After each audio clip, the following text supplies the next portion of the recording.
안녕하세요. 온땅교회를 말씀으로 섬기고 있는 한성민 목사입니다. 온땅교회 유튜브 채널을 시청해 주셔서 감사합니다.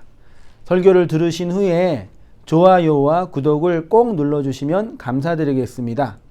온땅교회 말씀 사역에 큰 도움이 됩니다. 오늘도 말씀 안에서 평안하시고 즐거운 하루 되시길 바랍니다. 감사합니다. 구독과 좋아요를 꾹꾹 눌러주세요. 감사합니다. 10절 다시 보시면요. 보라, 내가 너를 연단하였으나 은처럼 하지 아니하고 너를 고난의 풀무에서 택하였노라. 나는 나를 위하며 나를 위하여 일을 이룰 것이라. 어찌 내 이름을 욕되게 하리요. 내 영광을 다른 자에게 주지 아니하리라.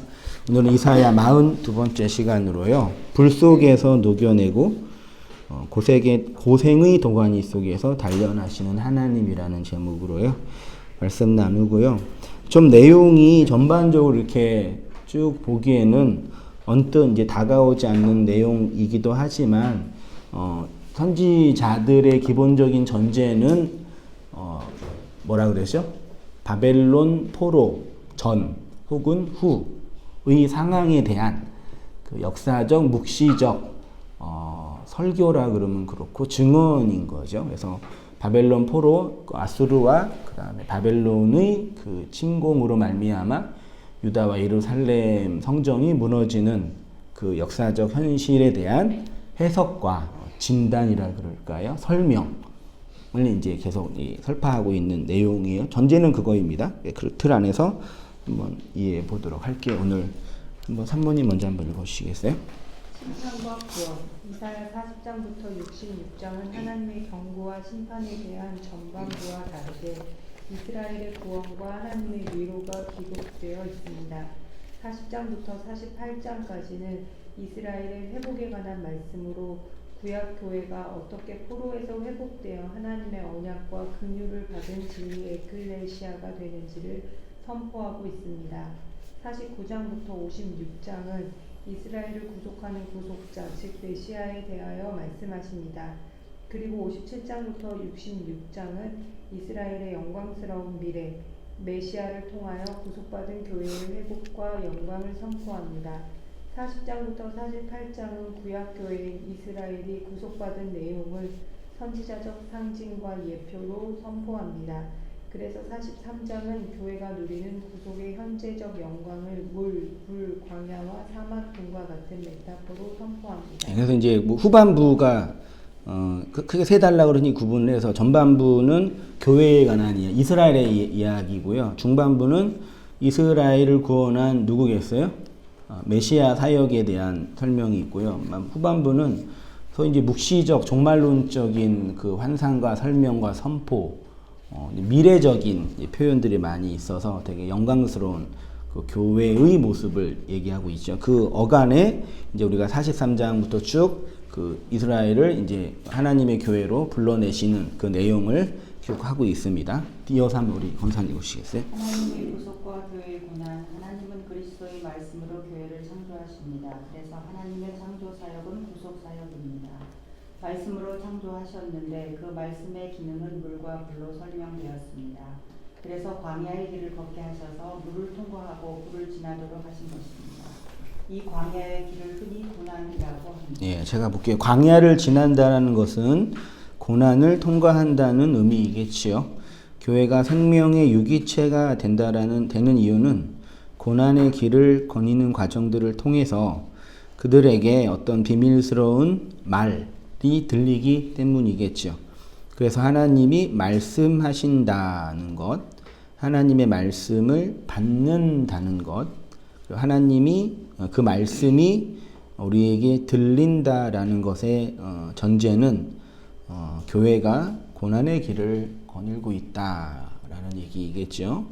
그래서 이제 이사야에게 이렇게 9절부터 말씀하는데 제가 다시 볼게요. 내 이름을 위하여 내가 노하기를 더디할 것이며 내 영광을 위하여 내가 참고 너를 멸절하지 아니하리라. 그 예루살렘 포로와 예루살렘의 멸망과 유다의 포로에 관한 역사적에 대한 설명이겠죠. 10절 보라 내가 너를 연단하였으나 은처럼 하지 아니하고 너를 고난의 불문에서 택하였노라 되어 있죠. 그 다음 우리 한번 읽으십시오.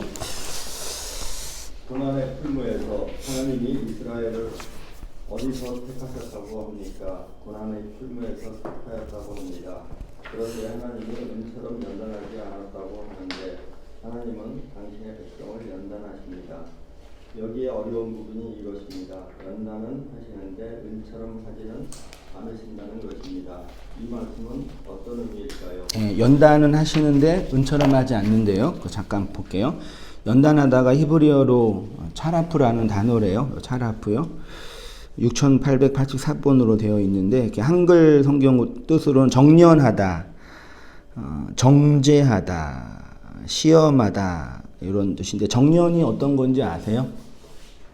그 금속에 있는 불순물을 이렇게 빼내는 거죠.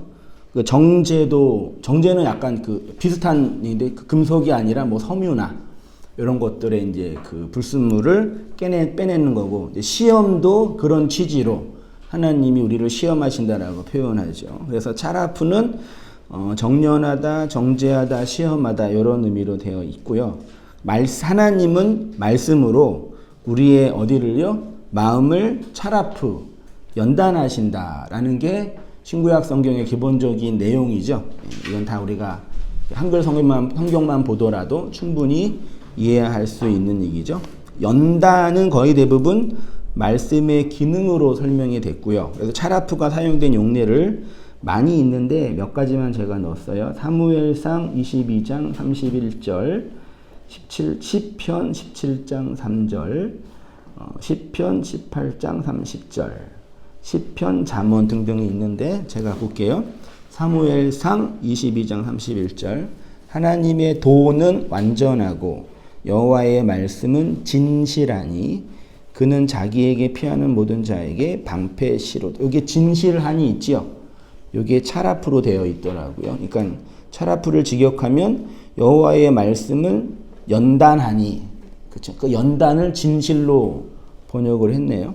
시편 17편 3절도 주께서 내 마음을 시험하시고 밤에 내게 오시어 나를 감찰하셨나이다. 흠을 찾지 못하셨사오니 내가 결심하고 입으로 범죄하지 아니하리. 여기도 나를 감찰하다가 또 차라프라는 단어로 되어 있어요.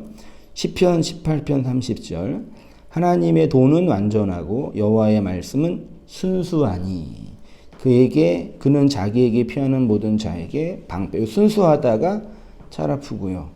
시편 26편 2절에도요.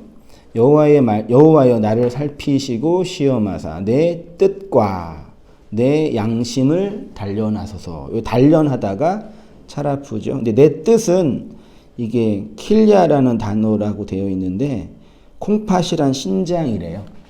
고대 시대는 인간의 영혼이 어디 있다 그랬어요? 뱃속에 인간의 깊은 폐부라 그러죠. 예, 그래서 내 내면의 깊은 것과 양심은 레브가 양심으로 번역이 됐어요. 레브는 그냥 인간의 마음과 양심이 한글로도 동의어는 아니죠. 그렇죠? 양심은 조금 더 도덕적인 의미죠. 그렇게 번역을 했어요. 잠언에는 하나님의 말씀은 다 순전하며, 여기 하나님의 말씀은 다 차라프하여, 정련하여, 정죄하여, 연단하여 하나님은 그를 의지하는 자의 방패다. 그다음 시편 66편 10절, 12절까지 한번 같이 읽어보시겠습니다. 시작. 하나님이여 주를 우리를 시험하시되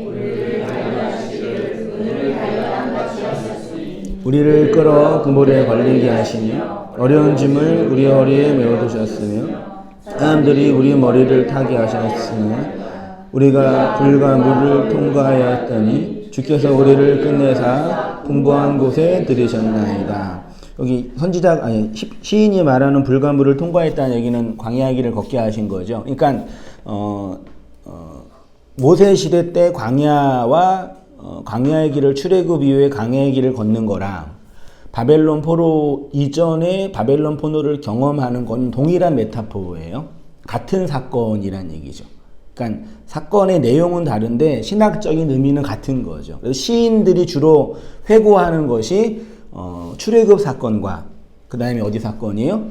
바벨론 포로 사건에 대한 회상과 회고 두 가지를 주로 거기 회고하면서 자기의 신앙의 고백을 하는 거거든요. 그러니까 그 출애굽 사건, 광야를 거닌 사건, 불과 물을 통과한 사건, 그 다음에 아수르의 침공과 바벨론의 함락과 바벨론으로 유수되는 사건은 창세기 1, 2, 3장에 예표된 어떤 걸로 예표하는 거에 내용하고 있는 거예요? 선악과의 내용을 확장해서 펼치고 있는 거죠. 그런 그 역사적 경험 속에서 자신들의 신앙을 고백하고 있는데, 이제 제가 이제 말씀드리고 싶은 거는 그 차라프라는 이 개념이 진실하다, 감찰하다, 순수하다, 순전하다라는 걸로 우리가 흔히 연결할 수 있냐라는 질문인 거죠. 하나님의 말씀 우리를 단련한다라는 개념은 뭐예요? 네? 지지고 볶는다? 이렇게 우리를 이렇게 고난으로 이렇게 이끈다, 이렇게 어려운 길 속에서 견디게 한다, 어떤 그런 좀 뉘앙스가 단련하다 의미잖아요.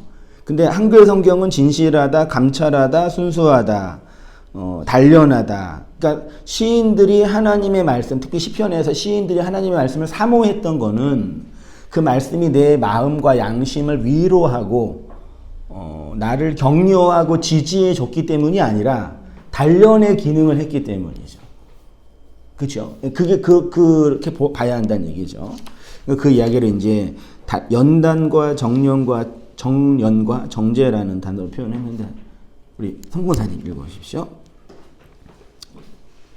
여호와의 말씀이 연단하고 정령하고 정죄한다는 것을 어떻게 표현했습니까? 여호와의 말씀은 진실하다, 감찰하다, 순수하다, 순전하다, 단량하다로 표현했습니다. 말씀이 진실하고 순수하고 순전하다는 것은 그 말씀은 우리의 마음을 정죄하고 연단하고 시험한다는 것입니다. 그래서 여호와의 말씀은 우리의 마음이 어떠한지를 드러내고 나타내고 폭로합니다. 그러니까 뒤에도 잠깐 얘기는 나누겠지만요. 연단은 사전적인 의미가 뒤에 있네요. 할게요. 에스겔 22장 17절 이하부터 22절까지 같이 읽어보겠습니다. 시작. 여호와의 말씀이 내게 임하여 이르시되, 인자야, 이스라엘 족속이 내게 찌꺼기가 되었나니 풀무 가운데 노시나 주석이나 새나 나비며 은혜 찌꺼기로다. 그러므로 주 여호와께서 이와 같이 말씀하셨느니라. 너희가 다 찌꺼기가 되었은즉 내가 너희를 예루살렘 가운데로 모으고 사람이 은이나 노시나 새나 나비나 주석이나 모아서 풀무 불 속에 넣고 불을 불어 녹이는 것 같이 내가 노여움과 분으로 너희를 모아 거기에 두고 녹이리라. 내가 너희를 모으고 내 분노의 불을 너희에게 불면 너희가 그 가운데서 녹되 은이 풀무 불 가운데서 녹는 것 같이 너희가 그 가운데서 녹이리니 나 여호와가 분노를 너희 위에 쏟은 줄을 너희가 알리라. 그러니까 그 예레미야나 에스겔이나 이사야 성경을 읽으면 좀 인간적으로 어떤 느낌이 드세요? 청년 때 그냥 뭣도 모르고 성경 선지서 읽으면서 이게 기독교가 그냥 이렇게 마음의 평안과 내가 원하는 것들을 이렇게 들어주고 뭐 그런 종교는 아닌 것 같다라는 그런 인사이트를 받았어요. 제가 왜 교회 다니면서 혼자 이사야나 에스겔서를 읽었냐면 설교를 안 하셔서 읽었어요. 어떤 목사님도 선지서를 설교를 거의 안 하더라고요. 그냥 가끔 복 얘기나 그런 얘기를 하는데, 설교는 저도 설교를 하고 있는 입장이니까 어떤 한계, 좋은 점도 있죠. 말씀을 공적으로 모든 사람이 배운 자나 안 배운 자나 가난한 자나 부유한 모든 사람이 함께 공유할 수 있는 측면에서는 되게 좋을 수 있는데, 또 한편으로는 그러니까 설교자가 말씀을 선택하는 차원으로 전한다는 얘기죠. 그래서 성경 전체에서 말하는 어떤 그 진중하고 중요한 내용을 전하기보다는 어떻게 얘기해요? 예, 자기와 공동체의 현실에 필요한 거를 선별적으로 선택해서 선별적으로 전하는 거죠. 그래서 설교를 들으면서 그런 궁금증이 있어가지고 성경을 쭉 읽는데 무슨 말인지 하나도 이해 못해도 그 느낌과 인사이트는 이게 그냥 결론은 뭐냐면 그냥 하나님이 이스라엘 백성을 심판하시고 그들을 죽이고 진멸한다라는 그 심판과 그 충격의 메시지로 저한테 들렸어요. 그래서 그런 그 차이를 항상 느꼈죠. 내가 읽고 내가 묵상하고 생각하는 말씀과 기독교라는 공동체가 일반적으로 나누고 있는 얘기가 왜 이렇게 다를까? 나는 이렇게 잘못된 얘기를 하고 이해하고 있는 건가? 이런 식의 이해를 했는데 이것도 언뜻 보면은 느낌이 어떠세요? 에스겔 22장 보면요. 이스라엘 백성 어디에 집었는데요? 네, 풀무가 뭔지 아시죠? 네. 한 번도 저는 못 봤어요. 근데 대충 보면은 거대한 그 쇠 그릇에 용광로죠? 용광로 거기 가면 다 죽잖아요. 거기에 집어넣어서 뭐 한대요? 녹이신대요. 또 이제 분노, 쏟는다. 누구를요? 이스라엘 백성을요. 녹이셔서 뭐 하시겠다는 얘기예요. 그래서 이제 모으고 풀무 가운데 모으고 풀무 속에 넣고 불을 불어 녹인다. 노여움과 분노로 너희를 모아 거기에 두고 녹인다. 가운데에서 녹는 것 같이 너희를 녹인다. 누구에게요? 누구에게요? 이스라엘에게. 이스라엘은 누구예요? 우리죠. 나 자신이죠. 그럼 하나님이 우리를 뭐 하신다는 얘기예요? 이렇게 단련이 아니라니까요. 그냥 똥똥 쳐가지고 좋은 물건 만드는 게 아니에요. 뭐 하는 거예요? 그냥 이렇게 녹여서 죽이시는 거예요. 할렐루야. 이렇게 말씀을 이렇게 듣는 거랑 읽는 거랑 실제로 내 역사와 삶 속에서 이렇게 녹여가는 과정을 보는 거랑은 다른 차원이겠죠. 저도 이렇게 얼마 나이 안 되지만 이렇게 목회하고 여러 성도님 뵈고 말씀 나누면서 제 마음도 그러는데 이렇게 참 믿을 수밖에 없는 사람이 믿는 거고 이렇게 죽어 있는 분들만 들리는구나 그런 측은한 느끼한 저 자신을 보면서도 성도님들 뵈면서도 느껴요. 다 이렇게 이렇게 녹아지신 거죠?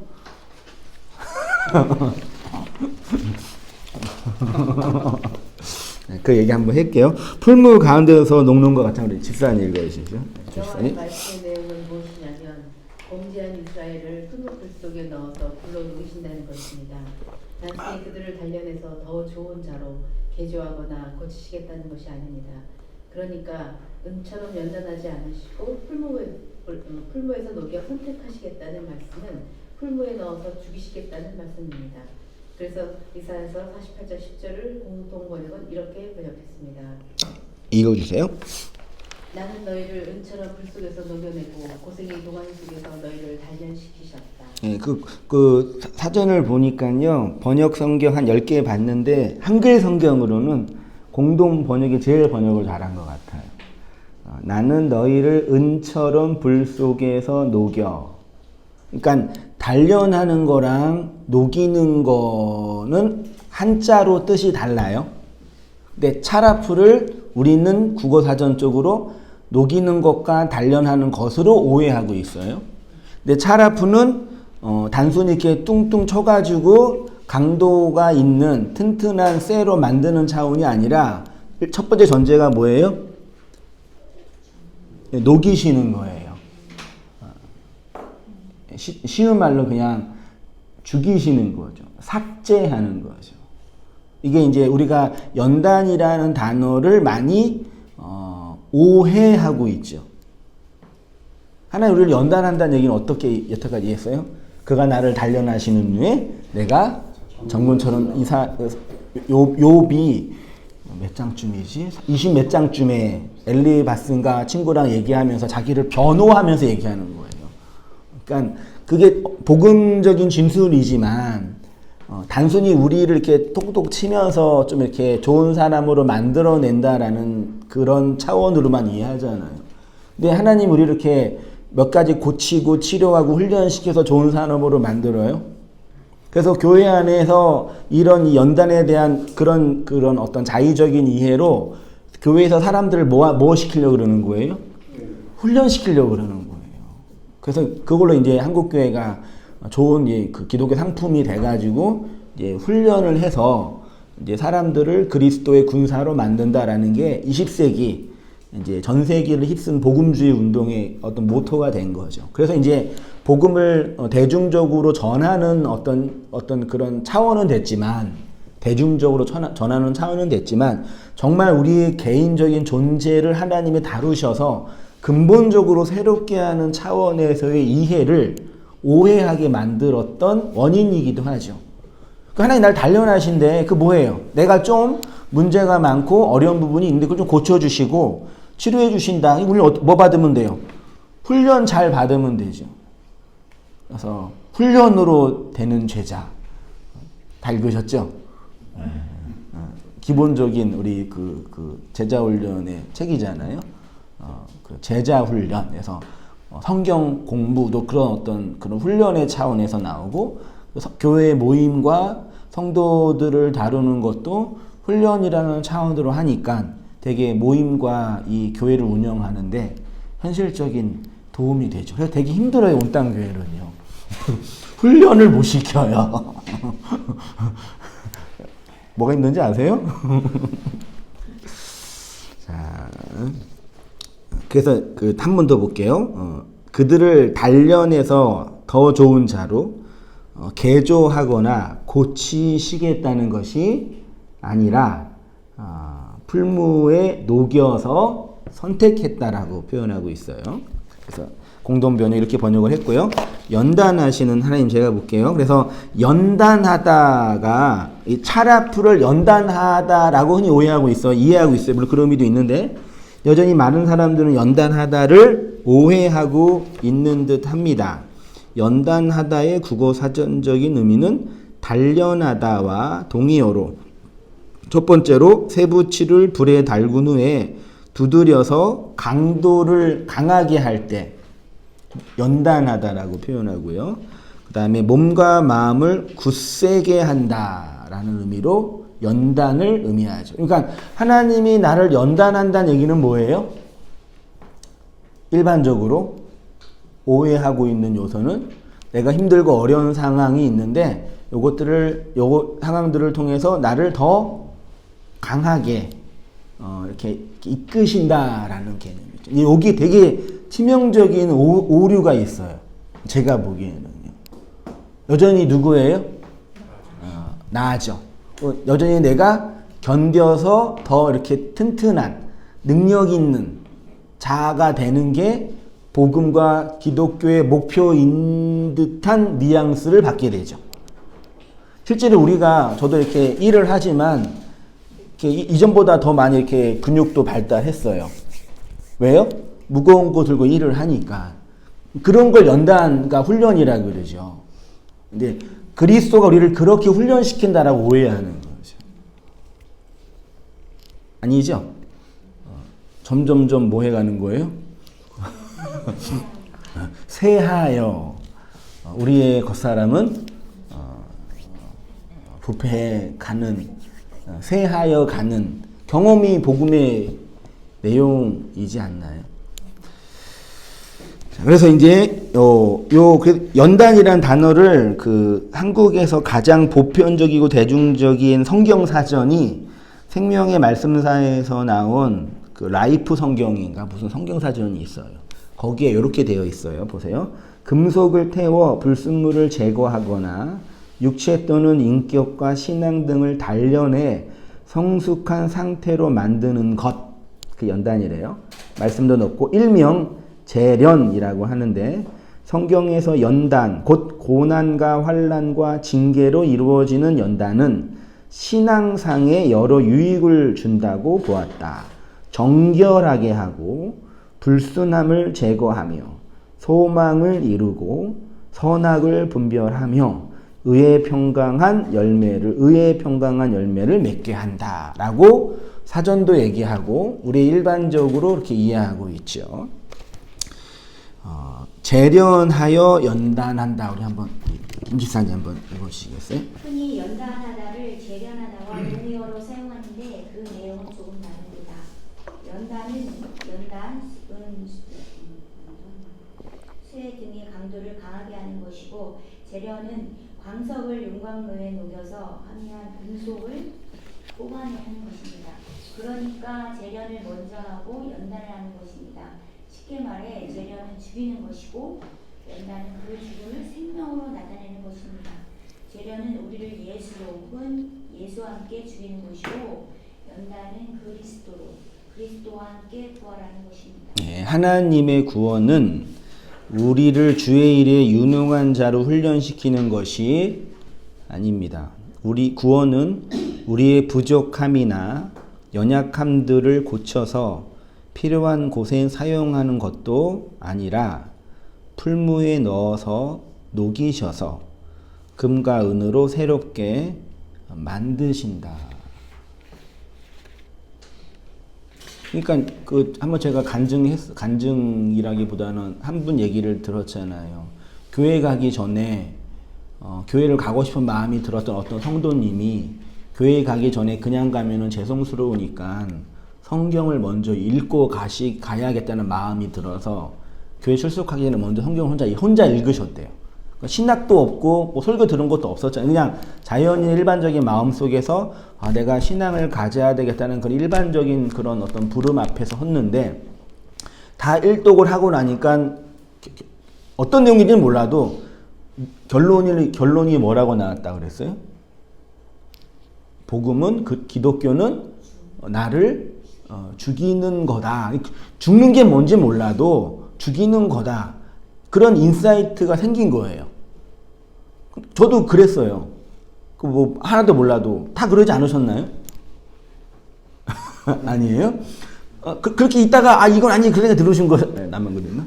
그래도 선지서 읽다가 나중에 복음서 읽었거든요. 진짜 아무것도 모르고 읽었는데 느낌이 뭐냐면 얘야, 그러니까 제 개인적으로 읽었으니까 성민아, 내가 너와 함께 너는 나와 함께 죽자 이렇게 느껴졌다니까요. 그러니까 이게 아니라 복음서 전체가 그 내용 아니에요. 뭐 이적도 행하고 하는데 결론은 예수라는 한 분이 시대의 그 전통을 다 공격하고 미친놈이 돼서 죽었네. 왜 그랬을까? 이게 기본적으로 제자들의 신학적인 질문이었잖아요. 교회는 그 질문 위에 세워진 거잖아요. 이게 뭐 어렵나요, 장로님? 이거 뭐 하나도 안 어렵잖아요. 그래서 그런 내용을 더 많이 알고 싶고 더 많이 공부하고 싶어서 신학교 간 거예요, 사실은요. 그러니까 가르쳐주지 않으니까 일부러 인생이 뭐 별거 있어 그냥 내가 원하는 거 하면서 하지. 그런 마음으로 사실 신학 공부 한 거였거든요. 그 유능한 자를 훈련시켜서 만든다는 내용이 아닌 거죠.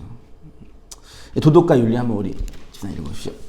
여전히 많은 사람들은 기독교는 사람을 훈련시키거나 좋은 사람으로 변화시키는 도덕 종교라고 생각합니다. 그리스도의 진리와 생명의 복음을 잃어버린 기독교가 세상으로부터 욕을 먹는 이유는 너희는 왜 생명이 없니? 너희는 왜 그리스도가 없니? 가 아니라 너희는 왜 도덕적이고 윤리적이지 못하니?입니다. 기독교인들도 자신들이 세상으로부터 개독교라고 비난을 받을 때 그것에 수긍하는 이유는 우리에게 생명이 없다는 자각이 아니라 우리가 도덕적이고 윤리적이지 못하기 때문이라고 생각합니다. 여전히 많은 사람들은 말씀을 통해 예수의 십자가를 통해 연단받고 훈련받아서 지금보다는 더 나은 나, 성숙한 나이기를 원하는 듯합니다. 나를 개선하고 고치는데 말씀이 필요하고 그리스도가 필요하다는 것입니다. 예, 복음은 우리를 개선시키거나 훈련시켜서 어제보다 더 나은 나를 만드는 것이 아니라 풀무불에 던져 완전히 죽이시고 녹이셔서 새롭게 태어나게 합니다. 성경은 인간이 조금 타락했고 약간의 문제가 있어서 불순물을 끄집어내면 구원받을 수 있다고 하지 않지요. 그러면은 예수님이 굳이 오셔서 십자가에서 굳이 죽으실 필요 없으신 거죠. 왜요? 그냥 계속 살아 계시면서 이렇게 교회 하시면서 로테이션 돌리는 거죠. 계속.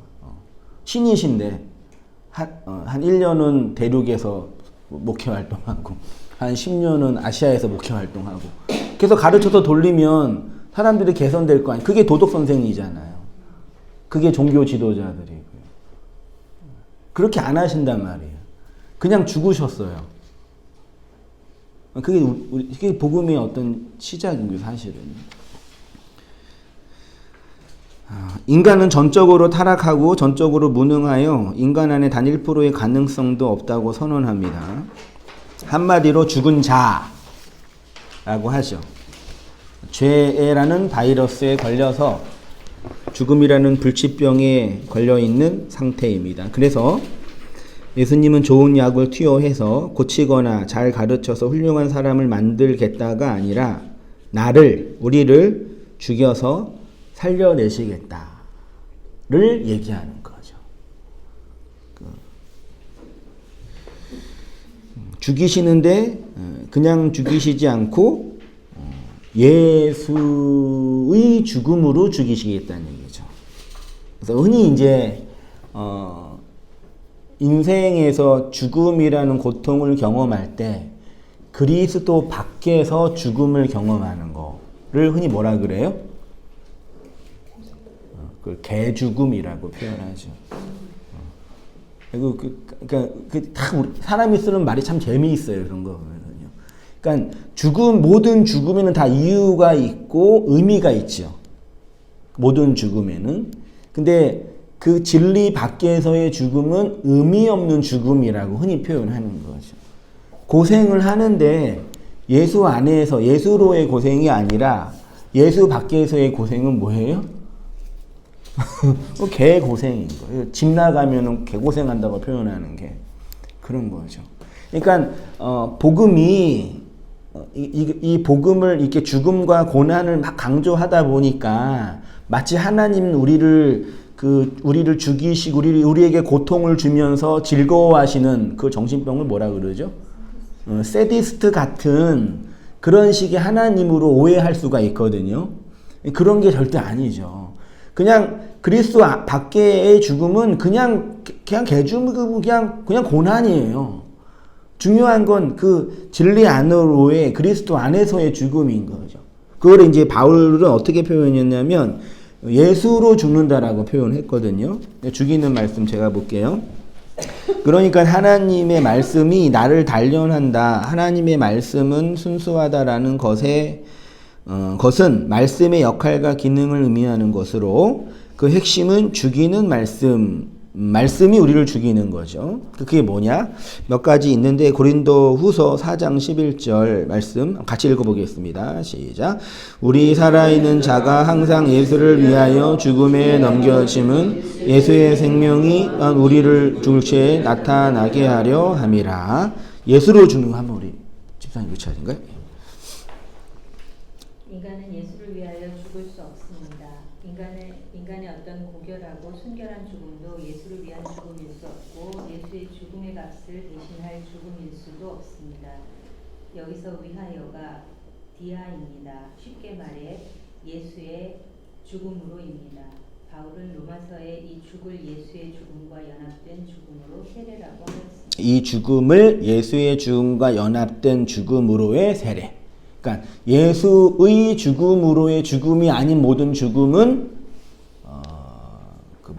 흔히 이제 그 죽음이라고 표현하는 거죠. 로마서 6장 제가 볼게요. 4절 5절이요. 그러므로 우리가 그의 죽으심과 합하여 뭘 받아요? 세례죠. 세례는 뭘로 받아요? 물로 받죠. 또 뭘로 받아요? 불로도 받고 물세례, 불세례 그러죠. 광야에서 이스라엘 백성이 물세례와 불세례를 받은 거죠. 네. 만일 우리가 그의 죽으심과 같은 모양으로 연합한 자가 되었으면 또한 그의 부활과 같은 모양으로 연합한 자가 되리라 그랬죠. 그러니까 물세례, 세례는 연합하고 함께 죽는 거잖아요. 예.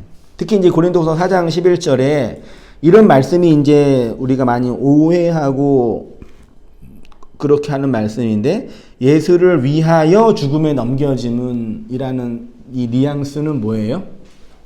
인간이 예수님을 위해서 죽을 수 있다는 얘기죠. 그렇죠? 근데 우리가 흔히 알고 있는 것처럼 내가 예수를 위해 죽는 게 아니라 예수가 나를 위해 죽은 거죠. 그 얘기는 그 예수의 죽음에 누구의 죽음이요? 나의 죽음이 내포되어 있다라고 표현하는 거죠. 그걸 내포적 연합이라고 신학에서 표현하는데, 그리스도 안에서의 죽음이라고 표현하죠. 그러니까 예수는 말씀이니까 말씀 안에서의 죽음이고, 그 말씀이 영으로 우리의 내부, 마음, 심령 깊은 곳에 증거될 때 그 죽음이 실현하고 나타나는 거죠. 그래서 그 말씀이 선포되어지면 우리의 폐부, 죄와 악의 실체들이 폭로되어지는 내적 경험을 하게 되므로 더 그리스도를 의존하고 그리스도의 의가 아니고선 살 수 없다는 구원의 필연성을 고백하게 되는 거죠. 네, 풀무 속에서 녹이심. 에스겔 20장 20절에 풀무 불에 넣고 불을 불어 녹이는 것 같이 이스라엘을 녹이시고 은이 풀무 가운데서 녹는 것 같이 그들을 녹이신다는 말씀이 바로 예수로의 죽음, 예수와 함께하는 죽음을 설명하는 거죠. 마지막으로 성경에서 이제 죽음에 대한 그 최종적인 아주 좋은 설명 중에 하나가 가인과 아벨 이야기인데, 금요일날 나누었던 부분 잠깐 인용하면서 말씀을 정리할게요. 창세기 4장 13절 이하 같이 읽어보시겠습니다. 시작. 가인이 여호와께 아뢰되 내 재벌이 지기가 너무 무거우니이다. 이 지면에서 나를 쫓아내시온즉 내가 주의 낯을 배웁지 못하리니 내가 땅에서 피하며 유리하는 자가 될지라. 물은 나를 만나는 자마다 나를 죽이겠나이다. 여호와께서 그에게 이르시되 그렇지 아니하다. 가인을 죽이는 자는 벌을 7배나 받으리라 하시고 가인에게 표를 주사 그를 만나는 모든 사람에게서 죽임을 면하게 하시니라. 아멘. 나를 만나는 자가 나를 죽이겠나이다. 장문 보십시오. 아벨을 살해한 가인은 내적으로 두려움과 공포 속에 있었고 외적으로는 유리하고 방황하는 자가 되었습니다. 그러면서 나를 만나는 자가 나를 죽일 것이라고 합니다. 이 고백 안에 예수 그리스도의 복음이 담겨져 있습니다. 가인을 우리 자신이라고 한다면 결국 가인이 만나야 할 자는 누구이겠습니까? 가인을 만나서 가인을 진리로 죽이는 분은 누구이겠습니까? 가인이 만나야 할 분, 죄 안에 있는 인생이 만나야 할 분은 바로 예수 그리스도입니다. 그분이 우리를 만나서 죽이셔야 구원을 받을 수 있는 것입니다. 네. 이런 원초적인 질문 해볼까요? 가인 구원 받았어요? 못 받았어요? 아니, 아담은 구원 받았어요? 못 받았어요? 가인은 구원 받았어요? 못 받았어요? 그거는 모르겠어요. 대부분 다 못 받았다고 생각하죠? 가인은 저주받은 인생, 구원에서 제외된 자로 예표됐죠. 그렇죠? 아니 그렇잖아요. 그리고 아벨은 그리스도를 예표되고 셋은 구원받았죠. 한 것도 없는데. 맞잖아요. 그러면 사울은 구원받았어요? 못 받았어요? 사울은 패하셨고 다윗은 구원받았잖아요. 그러니까 이 구조가 얼마나 그 왜곡된 구조인지 아시겠어요? 성경을 인간과 자기의 구원의 관점에서만 보는 아주 잘못된 태도죠. 저는 직접 가인을 만나지 않아서는 모르겠는데 가인은 구원받았을 것 같아요. 가인도. 왜요? 나중에 하나님이 뭐 줬어요? 가인에게 표를 줬다. 이 표가 오투거든요. 세메이온이에요. 표적이고. 그 성경에서 표는 십자가거든요. 그러면 보세요. 가인이 아벨을 죽여서 두려움과 공포 속에 살고 있는데 어떤 두려움과 공포 속에 있냐면은 누군가가 내가 누구를 만나면 그 사람이 나를 죽일 것 같은 두려움이 있는 거죠. 그래서 하나님께 나 무서워요. 그러니까 하나님이 걱정하지 마. 내가 표 줄게. 이런 표를 준 거예요. 그럼 길을 가다가 누군가가 가인을 죽이려고 하면 이 표를 딱 내면은 그 사람이 그 죽음에서 구원받는다는 의미겠어요? 의미겠냐고요? 아니죠. 다 우리한테 내어준 내 현실과 그리스도의 현실을 설명하는 그 메타포지 않겠습니까? 저는 그렇게 이제 생각합니다. 그러니까 이거를 가인은 저주받은 자 다 정죄하지 말고, 그럼 가인의 모습 속에 내 모습이 어떻게 투영되냐 한번 다르게 접근하면은 간단하게 해결될 문제 같아요. 네. 그치? 아벨을 죽인 나가 가인인 거죠.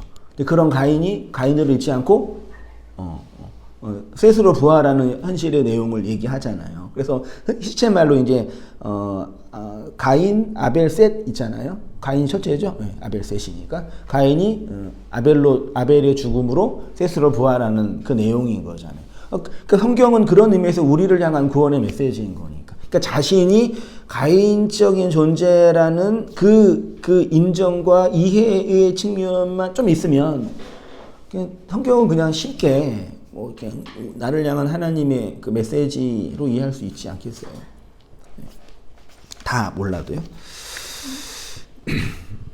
네, 하나님의 은혜를 입은 자 볼게요. 네, 만나다가 14절 하반절에 무릇 나를 만나는 자가 나를 죽이겠나이다 그랬죠. 근데 이 재미있는 게 또 죽이다는 단어가 3개 있거든요.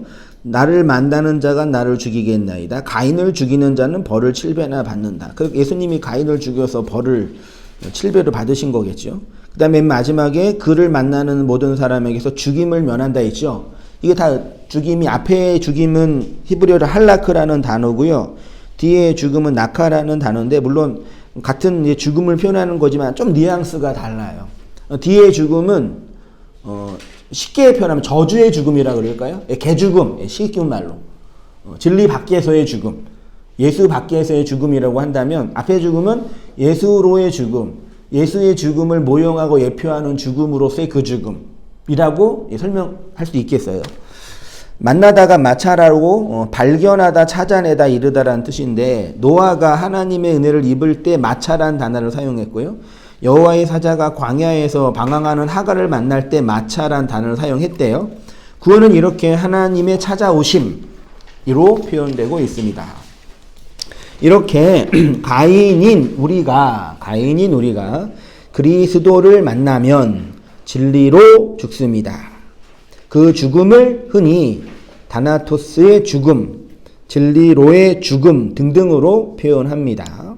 그렇게 진리로 죽어야 진짜 죽지 않는 자, 죽음을 면하는 자가 되는 거죠. 그 계시록에 가면 생명책에 기록되지 않는 자는 몇 번째 사망을 받아요? 2번째 사망을 받잖아요. 그래서 하나님의 백성을 둘째 사망에서 면하게 하신다고 표현했잖아요. 그러면 첫째 사망은 다 경험하겠네요. 표현하면요. 쉽게 말해 예수로 죽어야 그리스도로 부활하는데, 그 죽음이 없는 자에게는 영원한 죽음이 놓여 있는 거죠. 예수로의 죽음, 예수 안에서의 죽음, 예수와 함께하는 그 죽음이 없이는 그리스도로 부활, 진리로 똑바로 세워지는 아나스타시스로서의 진정한 생명이 없는 것입니다. 그래서 15절 하반절에 표를 받는 가인이 그 죽음으로부터 죽지 않게 되는 거죠. 그 다음 우리 한번 세문 읽어보십시오. 예수 밖에서의 죽음. 예수로의 죽음이 아닌 죽음은 그냥 개죽음이라는 것입니다. 죽음 아래 있는 인간의 절망적 상태는 그의 죽음이 마치 소멸하는 것과 같은 개죽음입니다.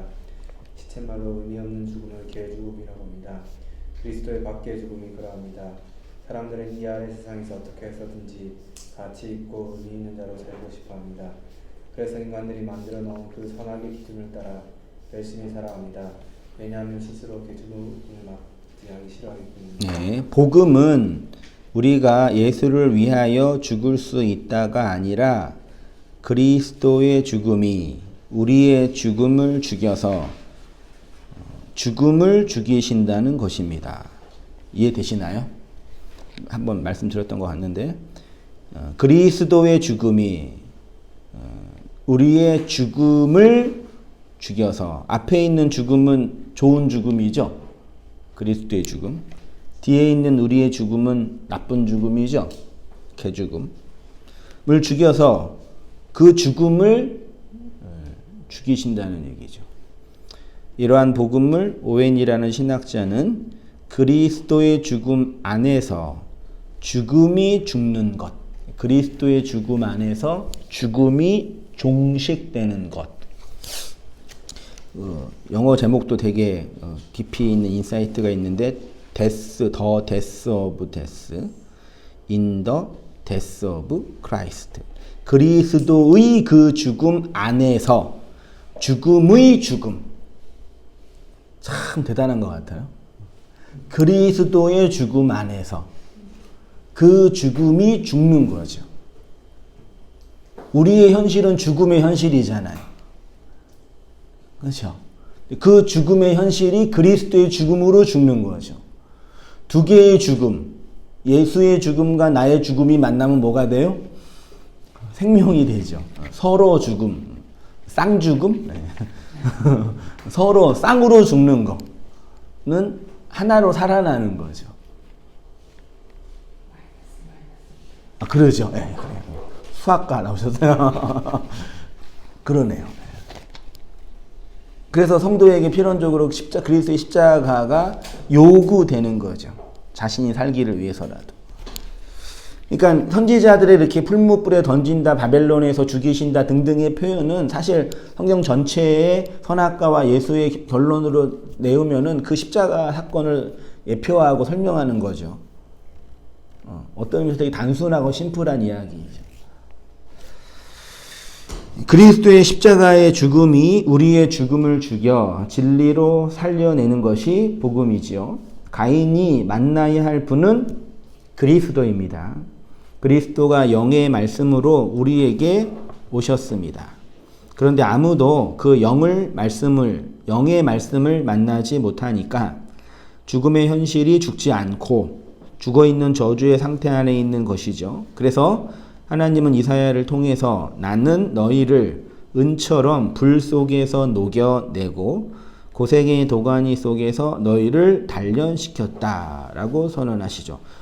선지서의 결론과 복음서의 결론이 결국 같은 거겠죠. 내가 너희를 너와 함께 십자가로 갈 거다. 거기에서 함께 죽어 녹아서 부활하자. 무덤에 들어가자. 라고 얘기하는 거죠. 쉽게 말하면 내가 너희의 죽음을 예수의 죽음으로 죽여 교회로 살려내겠다는 하나님의 언약이고 의지인 거죠. 그래서 그리스도의 복음으로 진리의 에클레시아 된 교회는 그리스도의 죽음 안에서 죽음이 죽어 모든 죽음으로부터 해방된 사망의 권세에서부터 해방된 자로 세워지는 거죠. 그게 에클레시아의 본질인 거죠.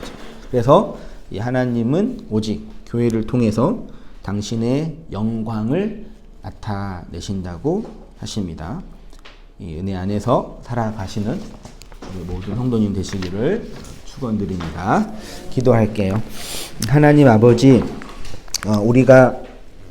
저희가 예수로 죽었습니다. 예수와 함께 죽음의 세례를 받았습니다. 여호와의 은혜를 입은 노아처럼 하나님의 은혜 안에서 발견되는 저희들의 삶이 되도록 주님 인도하여 주시고 시인들의 그 많은 고백처럼 순전하고 순수한 여호와의 말씀이 우리의 마음을 단련하고 정죄하셔서 예수의 죽음에 넘겨진 현실 속에서 그리스도의 생명과 하나님의 언약만으로 살아난 자로 오롯이 살아날 수 있도록 주님 인도하여 주옵소서. 그 죽음이 우리에게 심리적인 아픔으로 물리적인 고통으로 관계의 어려움 등으로 경험될 때도 있어서 아프고 아파하는 고통 속에도 있지만 그런 모든 죽음의 현실 안에서 우리를 하나님의 생명과 그리스도의 언약으로 오롯이 세워나게 하실 그 그리스도를 믿음으로 바라보며 인내하며 살아가는 저희의 모든 삶들 될 수 있도록 아버지 인도하여 주시옵소서. 이제는 우리 주 예수 그리스도의 은혜와 하나님 아버지의 크신 사랑과 성령의 교통하심이 우리 모든 성도님들의 삶 속에 지금부터 영원까지 함께 있을지어다. 아멘.